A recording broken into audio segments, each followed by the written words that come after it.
অলাগতিয়াল মমবাতি কেইডালেদি আমি কেনেকৈ নতুনত্ব গঢ়িব পাৰোঁ চাওঁ আহকচোন। প্ৰথমে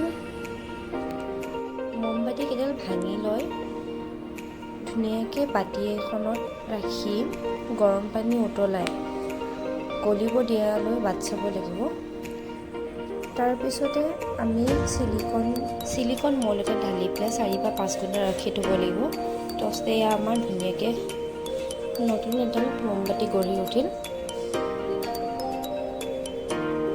শলিতাডাল পিছতকৈও আপোনালোকে লগাব পাৰে।